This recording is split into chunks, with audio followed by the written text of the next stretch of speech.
Mais maintenant, on va passer au côté expérimental. Dans cette partie, on va réaliser quelques manips. Le premier manip concernant à l'étude de la charge et de la décharge d'un condensateur, c'est-à-dire un dipôle RC soumis à une change de tension. C'est pour cela qu'on va réaliser le circuit suivant, qui est constitué d'un générateur de tension idéale de F1 égale 6 volts. Je vais essayer de faire le réglage. Donc, 6 volts. D'un commutateur, un interrupteur à deux portions, la portion 1, la portion 2 et la portion intermédiaire 0. D'un condensateur de capacité C égale 470 microfarads. Évidemment, un conducteur ohmique de résistance dentelle égale 200 ohms. Donc, concernant le branchement, pour l'interrupteur dans la portion 1, on va se limiter à l'étude d'un circuit formé d'un générateur, d'un condensateur et d'un résisteur. On va étudier dans cette partie la charge du condensateur à travers le résisteur grand R. Ensuite, si on bascule au commutateur dans la portion 2, le circuit sera constitué seulement d'un condensateur et du conducteur ohmique. Par la suite, on va étudier la décharge du condensateur à travers le même conducteur ohmique. Et là, maintenant, après la description du montage, on va passer au côté expérimental. La première partie, on va étudier la charge du condensateur à travers le conducteur ohmique. Donc, c'est pour ça. Je dois basculer le commutateur sur la portion 1. Mais avant ce basculement, je dois vérifier les réglages de l'oscilloscope numérique à mémoire. Comme on a déjà vu, je vais commencer par le réglage vertical. Donc, je vais commencer par CH1. J'appuie sur le bouton CH1. Je vais choisir la position verticale juste en bas. Donc, je vais suivre le curseur indiqué 1 de couleur bleue. Donc, en même temps, je vais choisir la sensibilité verticale concernant la tension qu'on va visualiser sur la chaîne 1. Donc, je vais choisir par exemple 2 volts qui sera indiqué en bas. 1 volt. Donc, c'est mieux. Donc, je vais diminuer. Donc, je vais utiliser, comme a dit Mourad, 1 volt. Donc, normalement, avant tout, on va vérifier les touches de menu qui seront indiquées sur l'écran de l'oscilloscope. On va ici, en haut, CH1. Le couplage doit être DC, direct current, donc c'est un courant continu. Concernant la limite, on va mettre off, pas de limite pour le domaine de fréquence. Donc, volt bien, somme 1 fois et inversé off, c'est-à-dire le signal qu'on va visualiser n'est pas inversé. Le même travail sera refaire pour la chaîne 2. J'appuie sur le siège 2. Vous voyez bien un curseur de couleur jaune. Je vais faire les réglages. Avant tout, la position. Donc, je vais décaler vers le bas. Donc, vous voyez bien sur le même niveau.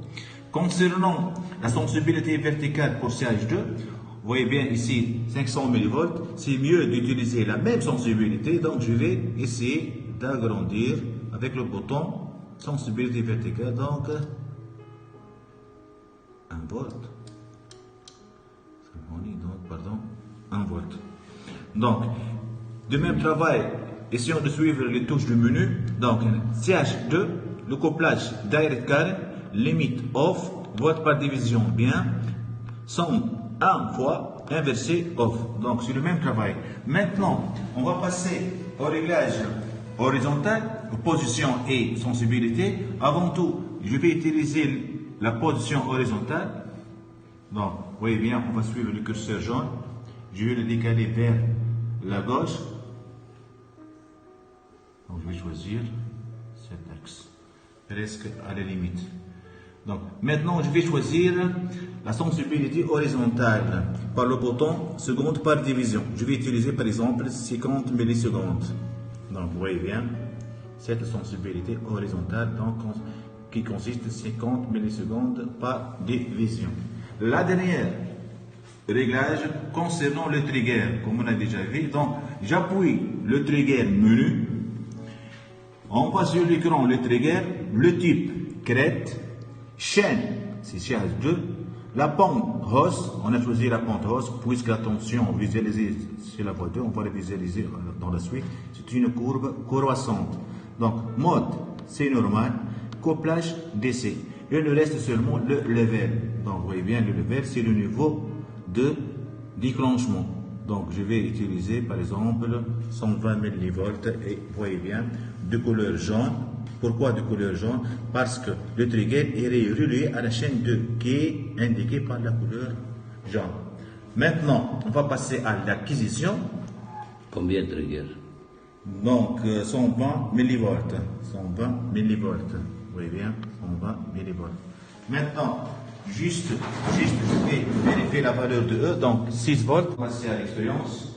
Avant tout, on va vérifier ensemble les connexions au bord de l'oscillo. Vous voyez bien, sur CH1, on va suivre sur 2 fils. Donc, on va visualiser la tension au bord du générateur. Donc, l'évolution en cours de temps de la tension au bord du générateur. Et sur CH2, on va visualiser la tension au bord du condensateur. Donc, on va suivre l'évolution au cours de temps de la tension ici. Je vais rappeler que la tension au bord du générateur sera indiquée par une courbe ou bien un signal de couleur bleue, mais la tension UC visualisée sur CH2, c'est un signal de couleur jaune. Donc, maintenant, je vous rappelle que le condensateur est complètement déchargé. On peut faire cette tâche pour vérifier que le condensateur est complètement déchargé. Et enfin, je vais basculer le commutateur sur la position 2. Essayons de suivre.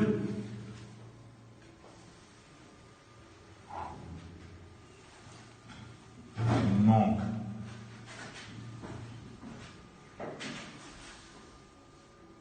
je vais essayer de vérifier le réglage. Donc, par le bouton fin, 6 volts. Je vais refaire l'acquisition maintenant. Je vais faire l'acquisition. Avant tout, toujours on vérifie que le condensateur est complètement déchargé. Et maintenant, je vais basculer le commutateur sur la portion 1. Essayons de suivre ensemble.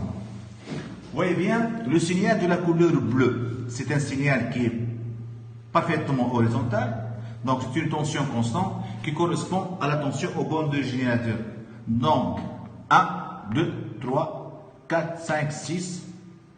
Donc, c'est une tension de valeur 6 volts.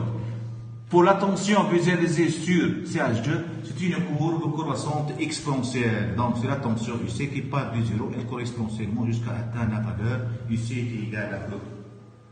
Maintenant, la question que se pose, est-ce qu'on peut visualiser la tension au bord du résistor? Avant tout, on sait que au cours de la charge, la loi d'Email, on a UC plus UR égale à E. Par la suite, UR est égal à E moins UC. Donc, si je veux visualiser la tension au bord du résistor, je dois faire la différence entre les deux tensions. La tension E et la tension UC. Or, la tension E, on a CH1 et la tension UC, CH2. Essayons de suivre. On a ici un bouton qu'on appelle le bouton math. C'est un bouton purement mathématique. Donc, ce bouton, on peut réaliser des opérations mathématiques, soit l'addition, source 1, soit la différence. On a par exemple source 1, chaîne 1, moins source B. Donc, fois la division, plus. Nous, on a besoin de faire la différence entre la source A visualisée sur chaîne 1 et la source B visualisée sur la source 2. Donc, ici on suit la courbe sera indiquée par un signal de couleur rouge. On voit un trait horizontal. La question que se pose, pourquoi? Avant tout, je dois vérifier que le réglage de la tension visualisée doit être sous la même échelle que les deux tensions. Donc, vous voyez bien ici, en bas sur l'écran, c'est 20 volts. Donc, je dois vérifier. Donc, si on suit, je vais choisir le calibre ou bien l'échelle 1 volt par division. Et je vais refaire l'acquisition de nouveau. L'origine. C'est quoi, c'est Mourad? L'origine de tension. Et Très bien. Si de même, je dois vérifier la position verticale du signal visualisé. Donc, très bien. Donc, ici, on veut suivre. Donc, je vais choisir le même niveau, c'est-à-dire la même origine. Maintenant, je vais refaire l'acquisition. Par la suite, on va visualiser. Je vais refaire la décharge. Donc, ensuite, je vais basculer la position 1. On va visualiser 3 signaux.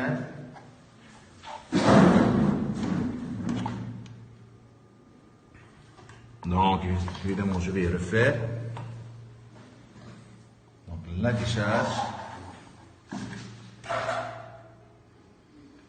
Et là, vous voyez bien, on va obtenir 3 tours, un signal de couleur bleue concernant la tension au bornes de générateur, un signal de couleur jaune, évidemment qu'on a dit, c'est la tension UC au bornes de condensateur, c'est une courbe exponentielle croissante, et évidemment un signal rouge qui correspond à la tension au bornes de résisteur, c'est une tension parfaitement exponentielle décroissante qui part de E jusqu'à atteindre la valeur 0.